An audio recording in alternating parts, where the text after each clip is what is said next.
Rising above the campus of Missouri State University, in the heart of Springfield, Missouri, stands a remarkable structure.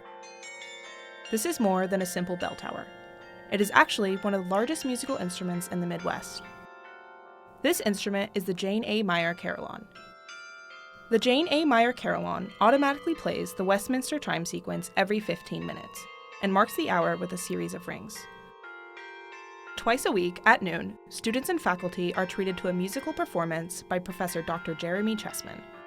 Always the first thing is you have to figure out what is a carillon. And I would explain it that it's a keyboard instrument. It's a musical instrument that's made up of a keyboard that's usually in a tower with bells, and the bells have to be 23 or more bells, and they have to be cup-shaped bells. A tubular bell, like a chime, is technically not a carillon. So 23 or more cup-shaped bells that are played from a mechanical keyboard is like the official definition.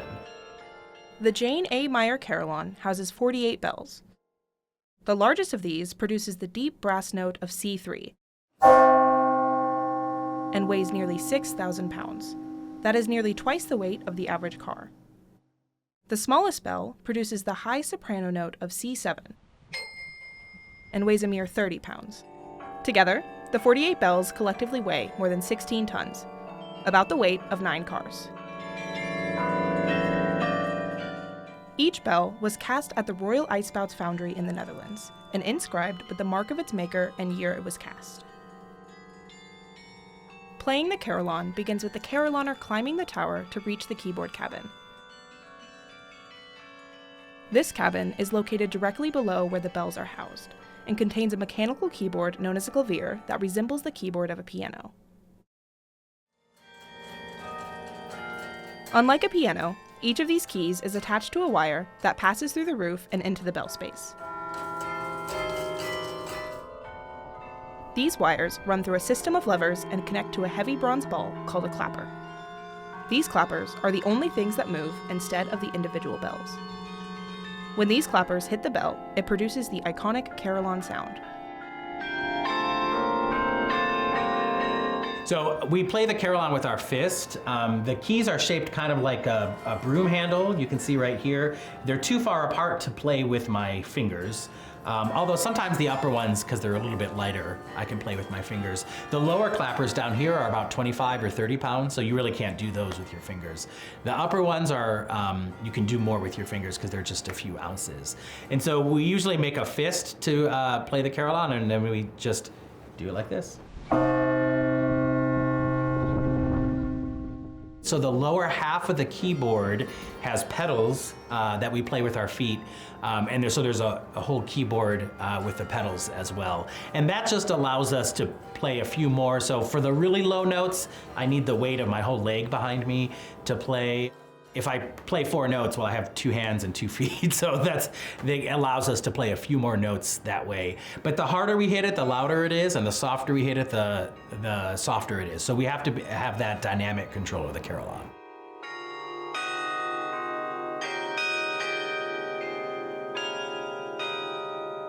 But I always try to emphasize that it's a musical instrument because, you know, some carillons play automatically, like ours plays the hour strike automatically. But if it's playing music, it's really somebody who's actually playing.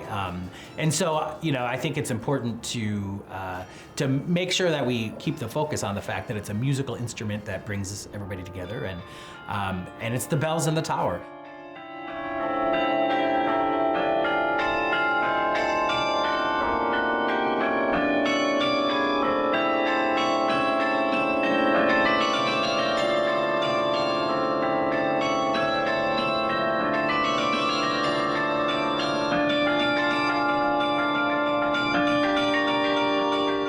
The origins of carillons date back to 16th century Europe and regions of Belgium, the Netherlands, and France. These primitive carillons were used to mark the passage of time, call communities to worship, or signal important events. Over time, these bells evolved into musical instruments and symbols of status. There's an old Dutch saying that says you can tell the quality of a city or the quality of a civilization by the quality of its schools and the quality of its bells. And so if people had well-tuned bells, then you knew not only did they have artisans who could make those things, but they also had the technical and the scientific ability to tune them and the cultural development to have some sort of musical life.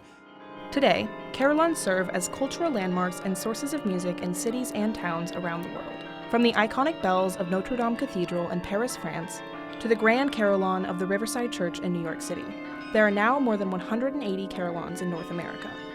Students of Missouri State University have the rare opportunity to learn how to play the carillon themselves. Alongside classes on music theory and form, Dr. Chessman offers a class on carillon performance. So there's very few degree programs available in carillon in the world, and especially in the US.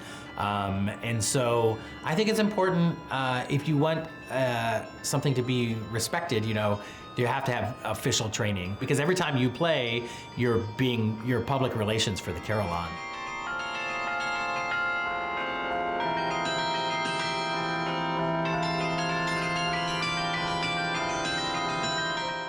Since the carillon's dedication in 2002, more than 40 students have taken the class, some of whom have pursued careers playing the carillon.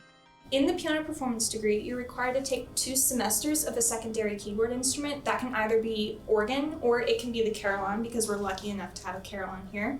Most piano majors choose to do the organ because it's easily accessible, but I decided that I wanted to be different, and so I chose to do the carillon.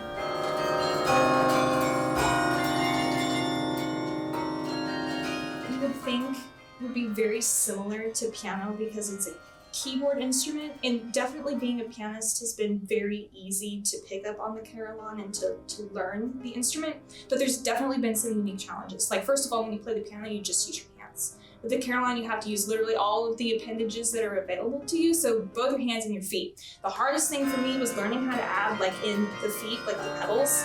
The coordination was insane, because when you're reading carillon music, you'll have manual lines, which you use for both of your fists, and then you'll have maybe a pedal line that is operated by your foot.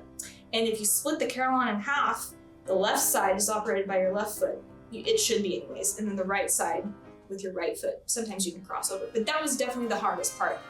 Also, voicing in general, because you're in a cabin and the bells are literally up top, and so you can't really hear the product that you're producing in its true form. Only the people outside on the ground can hear that. Sometimes during lessons, Dr. Chessman will literally stay on the ground and listen to me outside, so we can get a true indicator of, oh, the dynamics here, maybe you need to be a little louder, and I can't hear that because I'm in the tower and the bells are separate. So that's definitely been some unique challenges.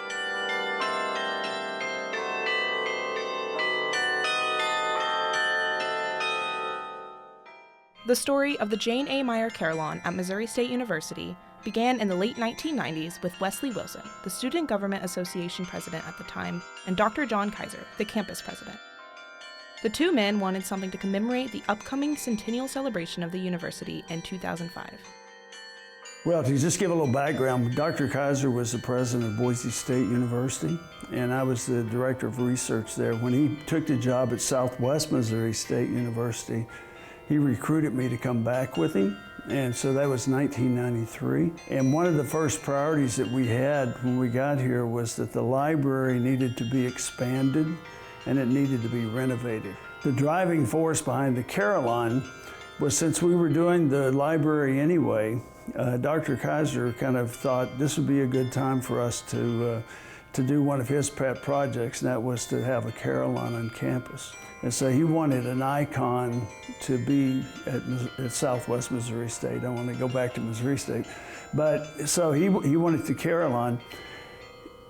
While we were all working on getting funding for the library, he was actually working on getting funding to try to do the carillon, because that was really a passion of his. And Dr. Kaiser and his wife were very good friends with the Meyers. Jane Meyer was an organ major in music, and so she had a great love affair for that and was aware of the carillon and everything. Ken and Jane Meyer were owners of Meyer Communications, which operated several broadcast stations in the Springfield area.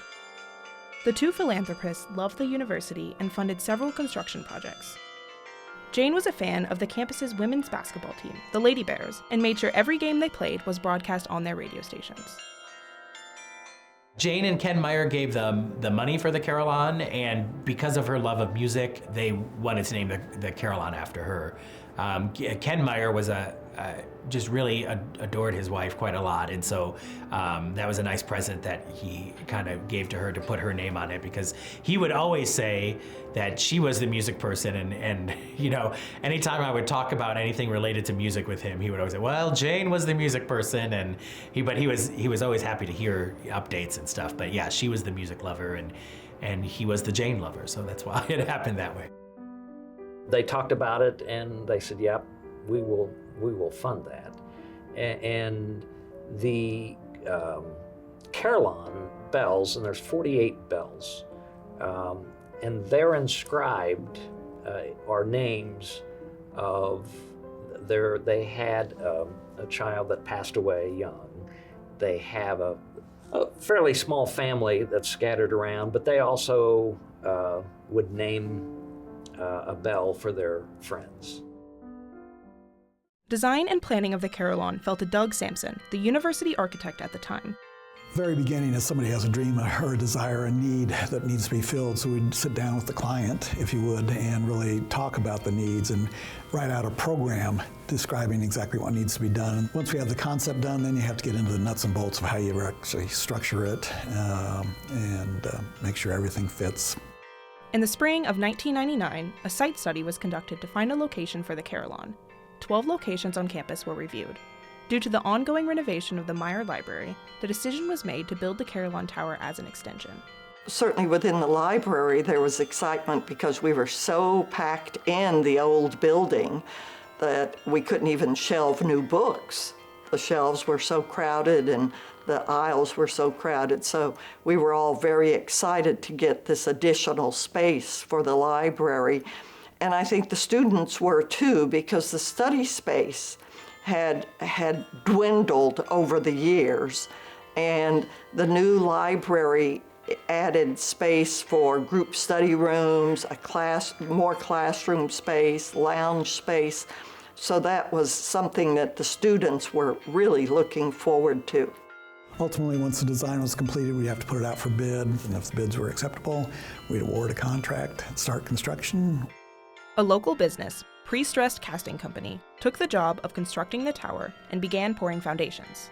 8 concrete piers were drilled into bedrock, and over 100 cubic yards of concrete was poured to form the base.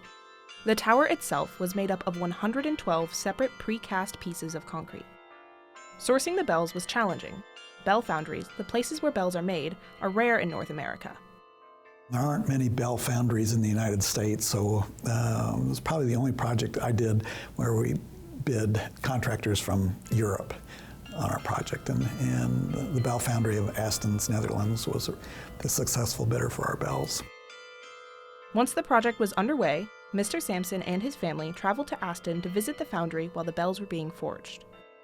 And we took personal vacation when the bells were being cast to go over and see the bells and really learn more about the whole carillon industry. At the time, my son was 10 years old, so he really enjoyed it. In fact, we had a little family secret.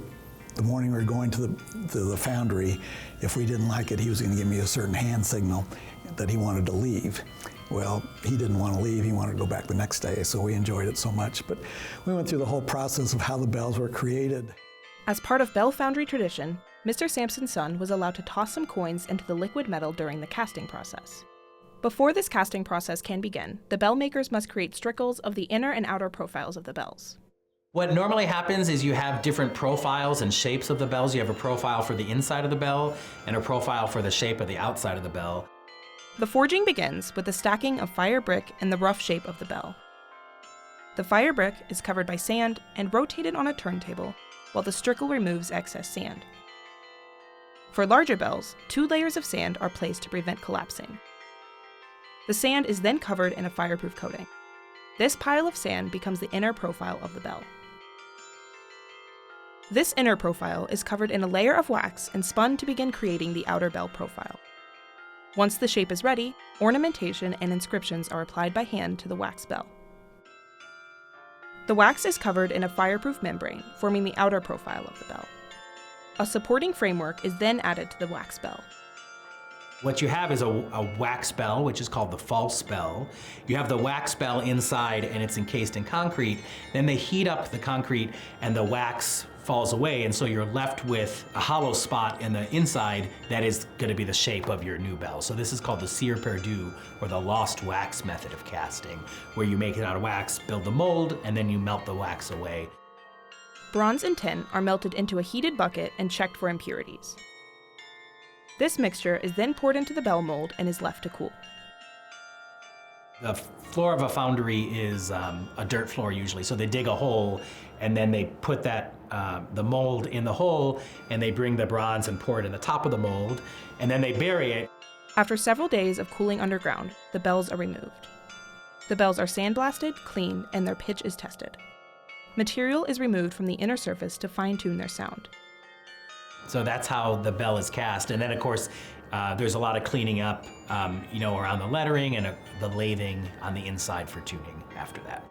After a final cleaning and polishing, some of the bells are pre-mounted onto their support beams and prepared for shipping.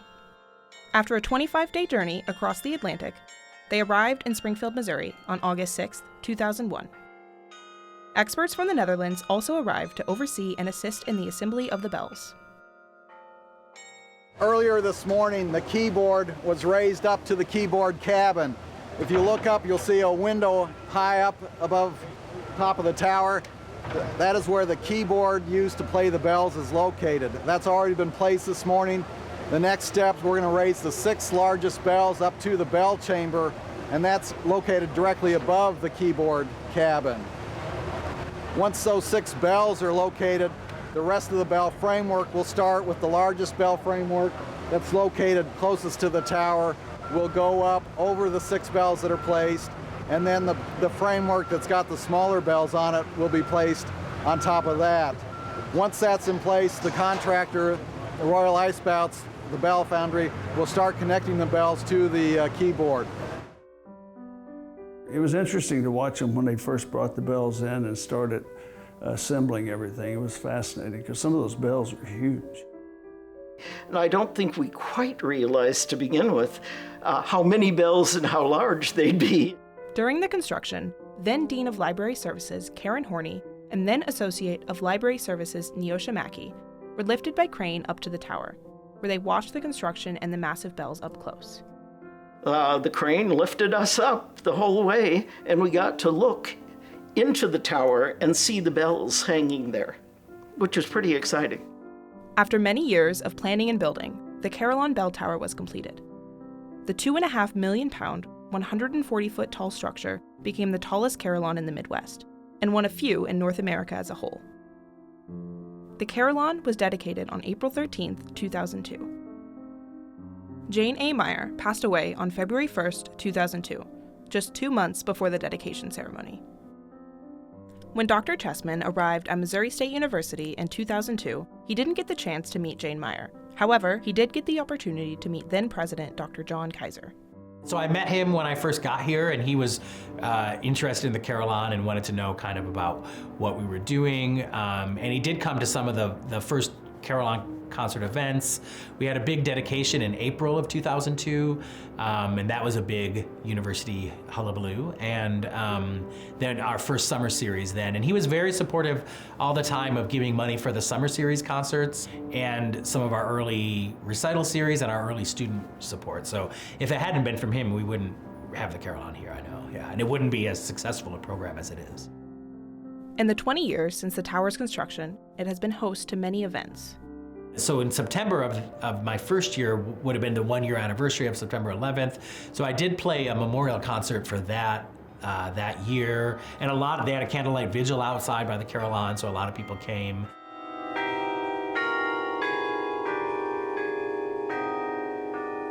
It's been really connected to the university environment. I think I've done 2 wedding proposals underneath the Carillon. During the summer, the Meyer Carillon becomes the centerpiece of 4 concerts every year. There's been a series of concerts, often with guest carillonneurs during the summertime, and that's been quite delightful. I was able to attend one of them not too long ago, and it was a real treat. It's nice to hear the bells played. It gives a very distinctive opportunity for the campus to hear a concert of the bells.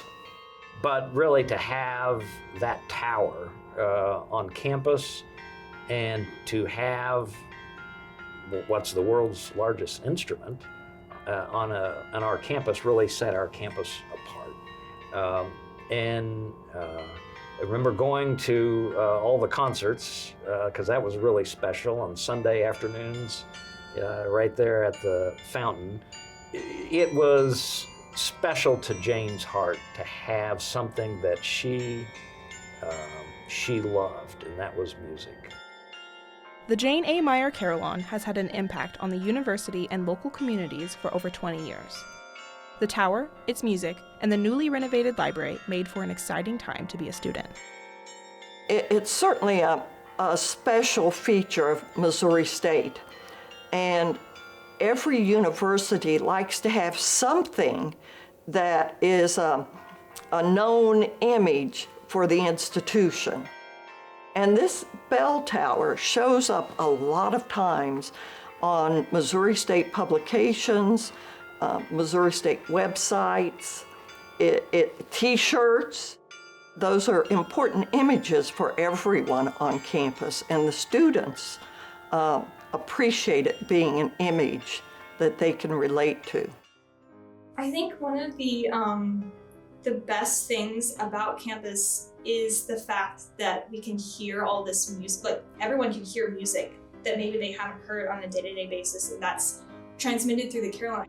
Dr. Chessman will play music that is written by composers that have specifically written for the carillon, so it's definitely great exposure for the students. And then of course the chimes that are like every half hour are extremely iconic.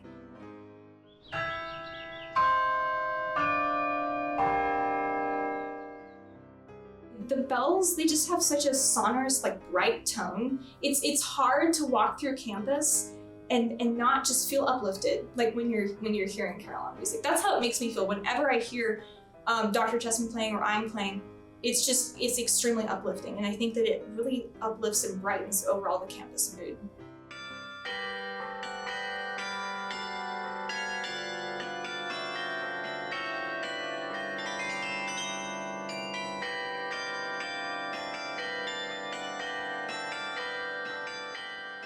I think it's taken for granted. You just hear the carillon and maybe you don't think about it. But hearing the carillon, it's so unique that I remember my first day on campus and I felt like, oh my gosh, I'm on a college campus. I felt smart, you know? And the carillon is just part of that atmosphere.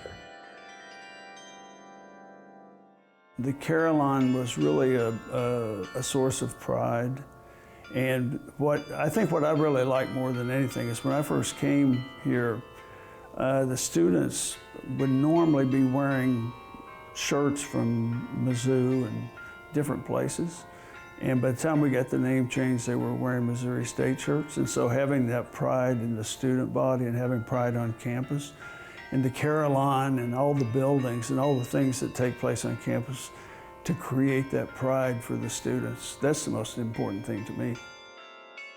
Sometimes I think people don't realize how special it is that they have a carillon here, but I've done as best I can here to lay the groundwork and lay the infrastructure and get the carillon integrated into the university. So I hope that when I retire that it'll continue, because it's a unique thing for the university. And that's sort of what you want to do with your life after you die. You still want to make an impact, and you can. And Jane and Ken continue to make an impact, and they've been gone for a long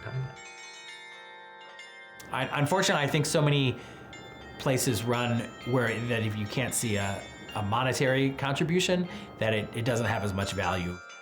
Things are tenuous in the arts all the time, and you really have to fight to keep them around.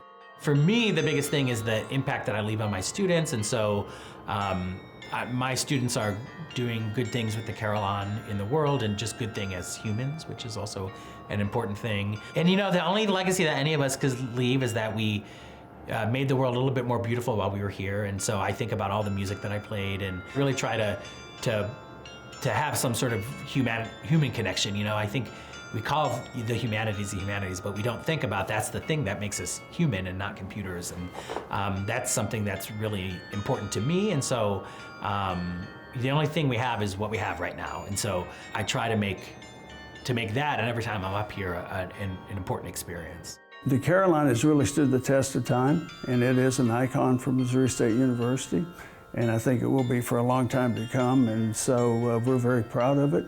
It's a lasting legacy for Dr. Kaiser and his vision of how to get Missouri State University to be more well-known and accepted by the students.